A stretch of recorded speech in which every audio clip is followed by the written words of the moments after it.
Well, let's address the elephant in the room. If Alberta doesn't get what they want in terms of just trade exportability, having their own type of straight away from Alberta to the coast in British Columbia to be able to sell their oil and gas how they want, then a referendum is going to be even more likely of success. And is our federal government, our liberal federal government, do they have the capabilities of, one, starting any sort of project without overspending on consultants, and two, giving Alberta the green light on a lot of these things? Well, my answer simply is no. I don't think that they have that ability to do that. Even though we're not under the same leader, Justin Trudeau, which we spent 10 years doing and nothing really got done. Can Mark Carney do these things? As of right now, my answer is no. You got to prove yourself, bud. You got to prove yourself. Sorry, but I think a lot of people are very skeptical at this same liberal government with the same, the same people. You got the same people in there. Well, 50% of cabinet's different. Whatever, man. It's all the same people. Chrystia Freeland, Dominic LeBlanc, Marco Mendicino, but not Marco Mendicino. You got the same folks doing the same jobs.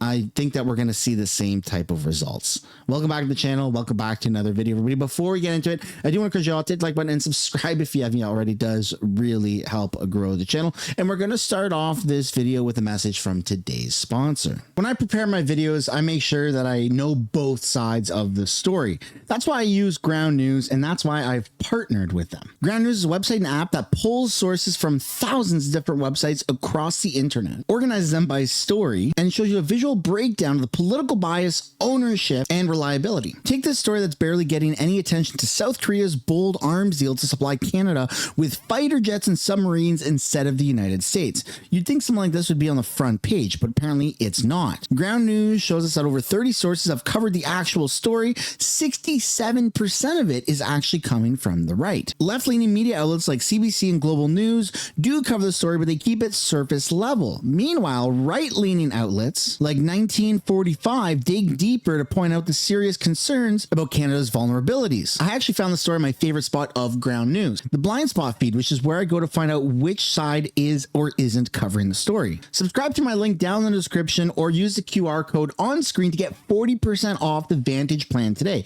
That's the exact same plan that I use. Thank you, Ground News, for sponsoring today's video. Well, we're going to kickstart today's video by taking a look at Mark Carney completely snapping and yelling in question period in the House, just like Justin Trudeau once did. Here we go. Mr. Speaker, Parliament's demanding a budget from this Liberal government. Last night, a Conservative motion passed calling on the Prime Minister to table a budget this spring. The Liberals are asking Parliament to approve $500 billion in Liberal spending with no budget. Despite promising to spend less and cap government spending at 2%, they've increased it by 8%. Single moms, seniors, small business owners must budget before they spend.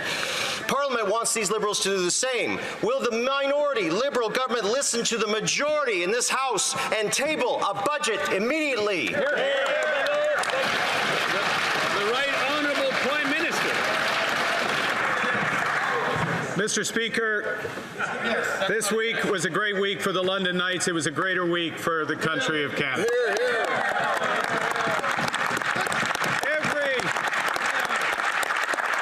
Every First Minister in Canada, from Quebec, from the provinces, from the territories, Government of Canada agreed on a plan to build Canada strong. One Canadian economy out of 13. That's what the country for.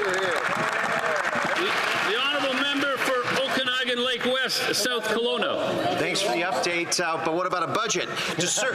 Canadians deserve real fiscal management, not excuses or fact-free talking points. And here's some of the facts. Liberal consultant spending is expected to rise 35% to $26 billion, breaking their promise to cut down on consultants. Fact. Wow. Liberals promised $20 billion in elbows up U.S. tariffs, but later dropped them with no regard to affected Canadian workers or fiscal impacts. Fact. The majority of this chamber voted last night for a spring budget. Fact. On what date would the Liberals face the facts and table a budget for their $500 billion in new spending? The Right Honourable Prime Minister. Mr. Speaker, the First Ministers agreed on a plan to build this great country. Stand up to Donald Trump. Fact.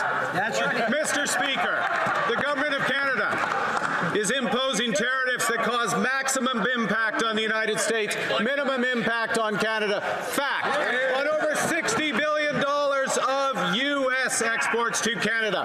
Fact, raised over $1.7 billion already. Fact, fact, fact. I'd love to know what you guys think down below in the comments about that. Again, we aren't getting any answers on actual numbers. Not for a budget, not for how much money we're making with the dollar for dollar retaliatory tariffs. It just seems very disingenuous and kind of annoying that we're experiencing the same thing that we did for the past 10 years again now with a new government. But let's move on to take a look at Mark Carney sitting down during the premier meeting and discussing what it's going to look like for critical infrastructure getting built, or if that ever even actually happens. Here we go. The Western premiers and the premiers of the territories met and supported an approach, the Western corridor, the Western and Arctic corridor, effectively a corridor between port to port to port, from Pacific Northwest to James Bay to Grays Bay Point. And within that are opportunities in energy, critical minerals, and well beyond. And specifically within energy, opportunities, yes, for an oil pipeline to get to Tidewater. Now, within the broader context of national interest, the interest is in, as mentioned in the press release, decarbonized barrels. So working alongside forms of decarbonization for those barrels. That is absolutely in our interest. It provides diversification of trade partners. It provides the development of new industries. It provides economic activity across the west and into the north. So yes, there's real potential there. Let's call it the grand bargain. That we know that there is a group of oil sands companies that have been advocating for some time for what they call the Pathways Project, that would decarbonize the production of their bitumen through the use of carbon capture, utilization, and storage, ultimately using a hydroelectric or small modular nuclear to decarbonize, and then direct air capture for the last mile. I think the point I was making to the Prime Minister and my colleagues is that there's lots of ways to decarbonize, but the Pathways Project is an expensive project. It would cost anywhere from $10 to $20 billion to get built. And to make the economic case for that, having more egress with more barrels to be sold to Asia is the way to pay for it. If we had a 1 million barrel a day pipeline going to the northwest BC coast, that would generate about $20 billion a year in revenues. And so that seems like a pretty good value proposition if both of those projects can proceed at once. I mean, it's up to us to find the proponent, I think. I think if there's some certainty that a process is going to be successful in a reasonable period of time, a 2-year window, I think that there will be a proponent that will step forward. My view would be that we'll have failed at the assignment if government has to build another pipeline. That will demonstrate to us that we didn't create the conditions for private investment to come to the table. So I'm encouraged that the Prime Minister is prepared to do a 2-track process. Let's identify a project and a window and work towards identifying the ways that some of the barriers that have been in the way of the current regulatory process, at the same time as working on fixing the regulatory process so that it makes future projects easier to approve. I think the reason we have to have a fast track is because we know that there are barriers. And so if we can kickstart it and have a dual track, I think that we may be able to achieve the outcome. When we hear the Prime Minister talking about being an energy superpower, we haven't heard that kind of language for some time on both conventional and clean power. And I think that the fact that we've quantified that we've got 1.8 trillion barrels of oil, bitumen, and about 165 billion barrels is recoverable at today's technology, even at $60 oil, that's a $9 trillion asset. And you simply wouldn't have a policy of leaving a $9 trillion asset in the ground when it can stand to benefit everyone. You have to address issues, of course, of Indigenous ownership and equity partnership. You have to address issues, of course, of emissions and other environmental issues. But that's what I heard, is how do we have an all of the above approach? And I think that's very encouraging. So we're willing to work with the federal government on addressing some of the issues that are going to stand in the way of creating the environment for private investment. I'd love to know your guys' thoughts and comments down below about what you think the outcome of this is going to be. Again, 10 years of just absolute failures. And I'm sorry if I seem overly skeptical, but I don't think it's overly skeptical. I think it's just being objective about liberal competence, or in this case, liberal incompetence, which is running at a very, very high RPM. Anyways, segueing out of that clip, we're now going to take a look at what the fat pig with rabies mentality, Doug Ford, has to say about these types of projects. We'll never be the 51st state. Canada's not for sale, and it's very clear that we just want a mutually rewarding business relationship, partnership with the U.S. Well, I'm obviously concerned when the president wants to tack on an additional 25%. I'm very, very disappointed. I'm a man of my word. When we agreed, when I went down there with Secretary Lutnick, they pull off the 25% additional tariffs. We take off the surcharge that we put on electricity, and that promise was broken. So, I got to take a different approach, but in saying that, all it's doing is hurting the American people. Tariffs, yes, they hurt us, but they hurt the American people.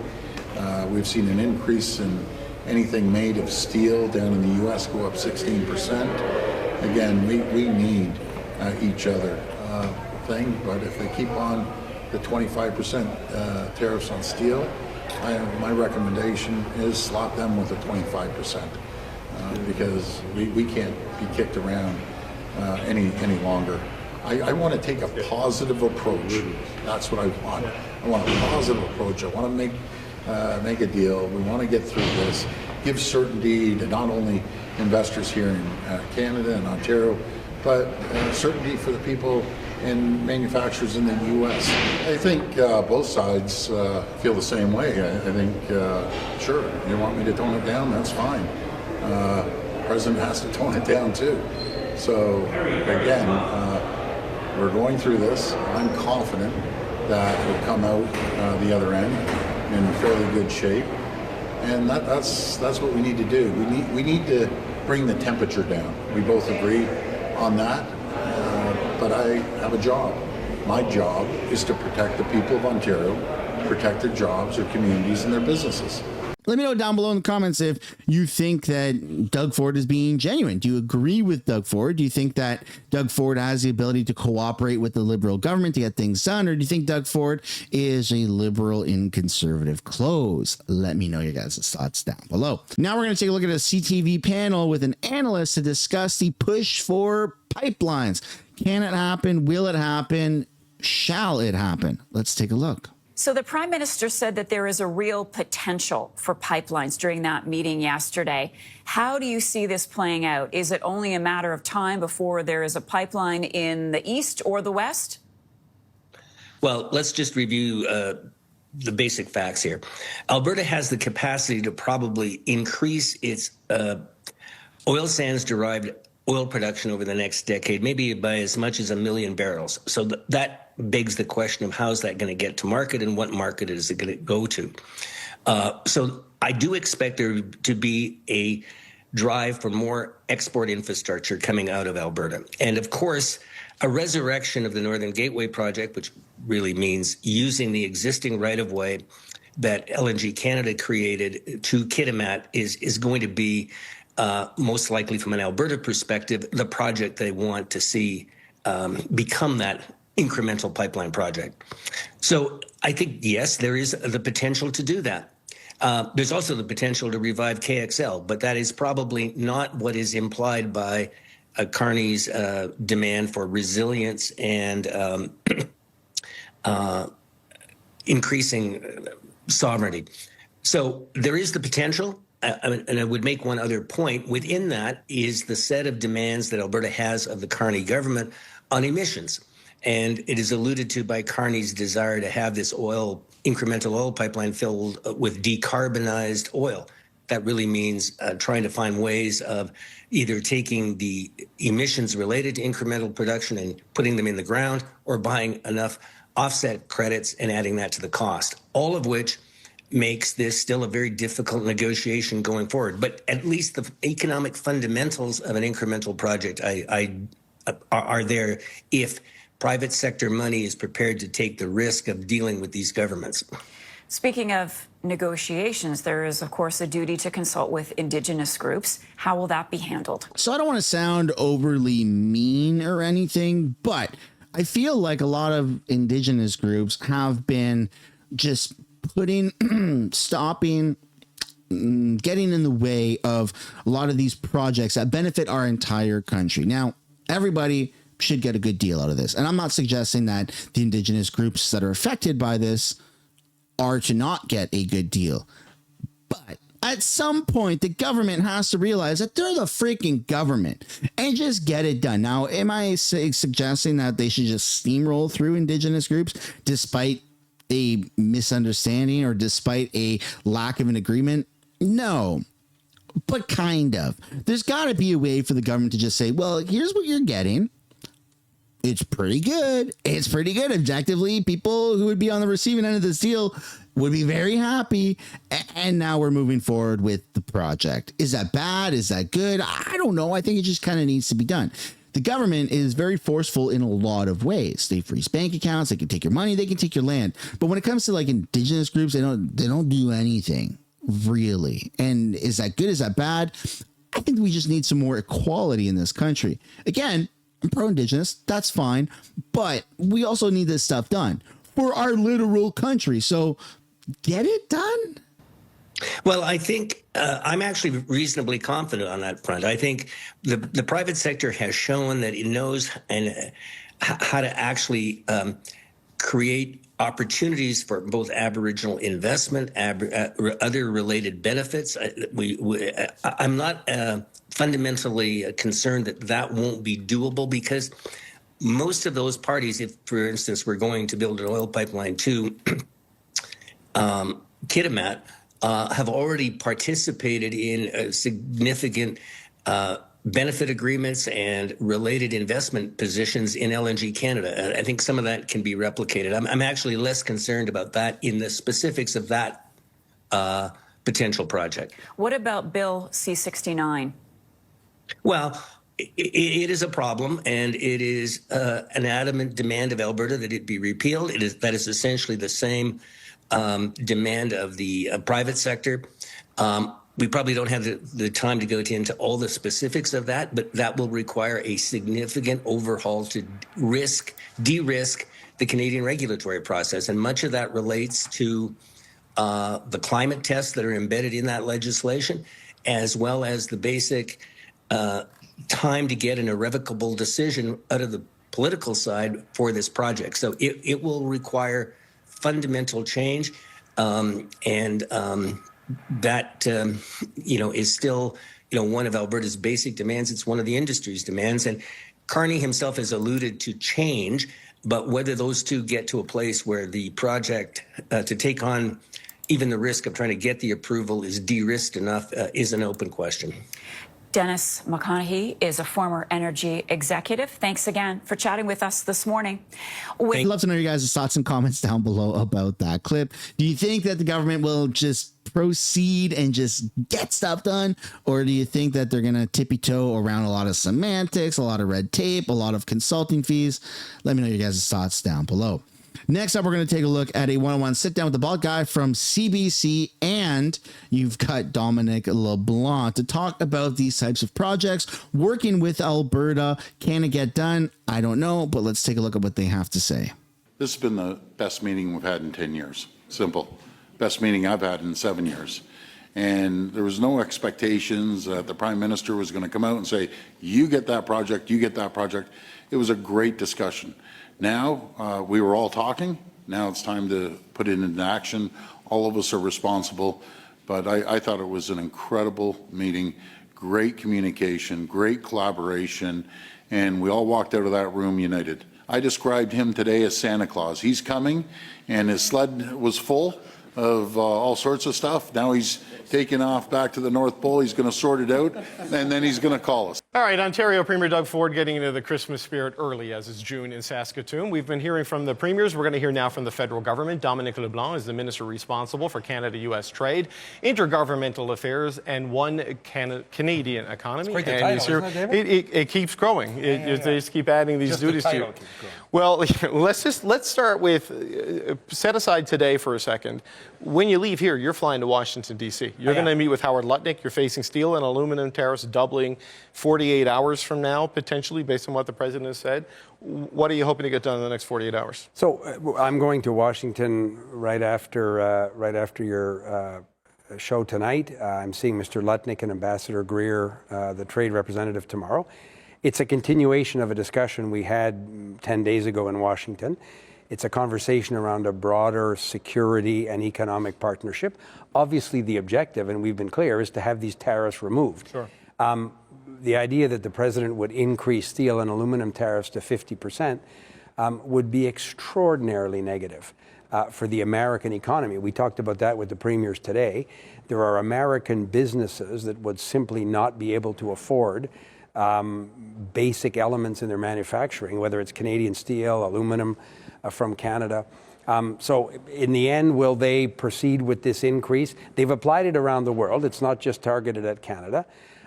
We're obviously hopeful, David, that we'll be successful in having all of these tariffs lifted. So not Are you making a 25% progress, though? tariff. I'm sorry? Are you making progress? You get the sense from the Americans you're moving closer to that day?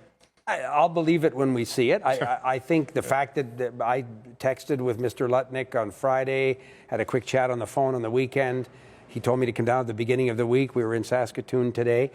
The conversations are ongoing. Our ambassador is meeting with people in the U.S. Trade Representative's office. So those conversations are progressing. The president arrives for the G7 summit in Alberta in 2 weeks. We've been saying to them that we think it would be important to make significant progress before then, but we're not there yet. Okay, because I asked the Prime Minister last week if he felt maybe by then, or Canada Day, because you're pinning a lot of things on Canada Day as the deadline. Is that the time frame we should be looking at, or is it longer than that? I know Mexico's talking about restarting the USMCA review maybe as early as September. Yeah, so we don't want to wait for a review that under the agreement would be in 2026. If the Americans signal that they want to do it before next year, we would be ready. They haven't signaled that to us.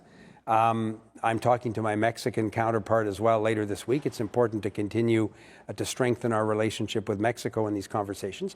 But David, these tariffs should never have been applied. They're causing significant damage to Canada's economy. They've understandably created a circumstance of economic uncertainty. They're also hurting American consumers and American businesses. So we get it, but you're living in the past, man, by continuously saying that, oh, it's hurting our economy. It's hurting the American economy. Why would they do this? Why would they do this? It's been going on for long enough. We've all heard it. I think that the best approach that the government can have is, and even for the Liberals, is to just stop commenting on how much this is hurting us and just move forward towards a solution, because it's very, very, very annoying to continuously hear that same talking point. And the fact that, okay, they're unjust and they're unwarranted. I mean, kind of, sort of, but also not really. There was a lot of runway for us to prepare, especially when it came around securing our border and securing the fentanyl kind of issue going on in this country. We heard Trump campaign on this immediately after he won. He said that this was going to happen, and Canada just sat around twiddling our thumbs going, oh, yeah, you know, I'm sure we'll be fine. They're our greatest ally. Wham! Get hit with tariffs. Oh, it's unjustified and unwarranted. It's not me defending the fact that there are tariffs being put on us. I don't like it just as much as the next person. Why would I want increased cost of living? That's absolutely absurd. But we knew it was coming, and we didn't do anything to really prepare for it. So, yeah, kind of weird that Liberals are still talking about that same talking point. We've thought for a long time, ultimately what will make Mr. Trump change his mind is American economic reality. That's why Canada is one of the few countries that has hit back with strong retaliatory tariffs that remain in place. And Mr. Lutnick raises that with me a lot when I see him. Okay. All right. So that's the Canada-U.S. relations component of the job title. the Intergovernmental Affairs title and the One Canadian Economy, that's what today is in many ways about. There's a lot of projects on the table, and as I understand it, and you can correct me if I'm wrong on this, the One Canadian Economy component of your job is to sort of get alignment on a lot of those things, right, as we move into this fast-tracked single review phase. Everyone's happy today because nobody got a no. How do you keep them happy once yeses and nos on specific projects and winners and losers start getting picked? Well, nobody came here with the expectation. First of all, legislation will have to be introduced in Parliament. We hope that Parliament will pass that legislation quickly. That will allow the government to proceed, as the Prime Minister said in his leadership campaign, in the election campaign, with an expedited process for projects that the government determines are in the national interest. It'll be a 2-year approval period, not 5 years or more, maximum of 2 years. Right. Hopefully some projects will go faster. So we got two things today. We got from the premiers a lot of encouragement to continue to make progress on big, important projects for the economy of the country. We just talked about the threats the American tariffs pose. Mr. Carney has said over and over again that we can give ourselves more than they can ever take away economically in terms of this tariff fight, but it starts with building giant projects that make the Canadian economy more productive, more competitive, allow us to diversify our trading relationships. So we talked about the importance of doing that work together. We talked about the importance of recognizing provincial processes so we don't duplicate at the federal level, coming to agreements with the provinces. And then we got into the nitty-gritty of looking at the kind of projects that would be in the national interest. In your home province of Newfoundland and Labrador, you may have the Premier on shortly. He's waiting right over there. We talked about a transformative project between Newfoundland and Labrador and Quebec to develop clean hydroelectricity at quantities that would And this is the Gull Island project. Sure, in Labrador, but we talked about the Baie du Nord project that our government had approved some years ago. These are just examples. The Western and Northern premiers came with a really interesting idea of bringing trade corridors and energy corridors to northern Canada. So everybody left with the sense that, first of all, we have to see if Parliament passes the law. And then we'll work with the provinces and private sector proponents, because these aren't governments that will be proposing the vast majority of these projects. There'll be private sector investors that see that certainty as an opportunity to invest their capital. Right. So the clean and conventional energy in the two of the big projects for my home province of Newfoundland and Labrador fit those criteria. Right. When we heard Mark Carney today talk about a decarbonized barrel of oil going into a pipeline to get to new markets in Asia, it is kind of music to Danielle Smith's ears, but she's still kind of skeptical in terms of the viability of that happening, even with that rhetoric, because she still believes C-69 emissions, caps. These things get in the way of it. How encouraged should the Alberta oil patch be that there is a path for another pipeline? Because the last time someone talked about a pipeline like this, it was TMX, and you were buying it so you could build it. Right. You don't want to do that. Before that was Energy East, of course. Right, but are we looking at, as she wants, a pipeline to the northwest into British Columbia to get somewhere around Prince Rupert or Kitimat? Is that what we're talking about here? This absolutely should happen, and it should have happened a long time ago. And if the federal government continues to block these types of ideas that are very prosperous, not only for our country, but also for Alberta, then Albertans are just going to have more feelings of resentment towards the federal government, which is going to lead to a successful referendum. So if the government really wants to incentivize Albertans to stick around and not separate, which would be insane. We've never actually gone through that process successfully, even though we've tried a few times with Quebec, then they better start just giving Alberta what they want and what they deserve. Well, again, the premiers, and Premier Smith said that at a news conference an hour ago, and a private sector partner that decides to use this new process and the investment certainty it gives them to put forward a project that would go through the approval process. Premier Canoe, the NDP Premier of Manitoba, made a very, very constructive intervention when he said we should harness the ingenuity and the innovation of the private sector in looking at which routes would be best, what is the best business opportunity. So we now have a process where that kind of work can be done with an expectation that there will be a coherent, expedited approval process, recognizing our constitutional obligations around Indigenous consultation, not diminishing the importance of the environmental review, but giving people some certainty around timelines and working with provincial, territorial governments and Indigenous people to do these processes in harmony, on an expedited basis, because the moment requires that kind of effort. The promise in the election was to do things we couldn't imagine or that seemed possible and do it at a speed, we've not seen in generations. You've got all the lines from the election. Yeah, well, we've heard them a few times. Good. So Good. What is that speed we have not seen? I know, look, it's been a busy agenda since the April 28th election, no question about it. But this is criteria and concepts of projects. When does it move from promise to project, like where these are the ones that are going to go through this process? So, good question. The Premier's asked that question. We obviously don't want to prejudge the parliamentary process. The legislation hasn't even been introduced. But if all goes well in Parliament, if all goes well in Parliament, we would hope that the first tranche of projects, and we talked about them with premiers today, some are more ready than others, might be in a position to receive the designation as being in the national interest and start this expedited process as early as the end of the summer or this fall. Okay, so that quickly. The first tranche, sure. Yep. Some are more ready than others, but now people will have a sense that there's a willingness from all the First Ministers to do this work, and we hope it incentivizes other people and other proponents to come forward. These types of conversations don't make me any more confident that the federal government is ready to play ball with actually completing a lot of these projects, completing the pipeline, letting Alberta do what they want in order to get some sort of gateway from Alberta to the coast in British Columbia to open up proper trade. I just don't feel confident that we're going to be able to get this stuff done. Now, if the stuff starts getting done, then sure, I'll be objective about it and say, hey, awesome, they got done under a Liberal government. How crazy is that? But until that actually happens, all of this is just kind of fugazi talk, and we've seen 10 plus years of that. So sorry, but I'm a little skeptical at any of these projects actually getting even started or things in motion other than money being spent on consultants, which is the best way that Liberals know how to go about anything. That, ladies and gentlemen, is the end of the video. Hope you enjoyed it. If you did, it'd be super awesome for you guys to smash the like button, subscribe to the channel. I'll see you in another video. Bye for now.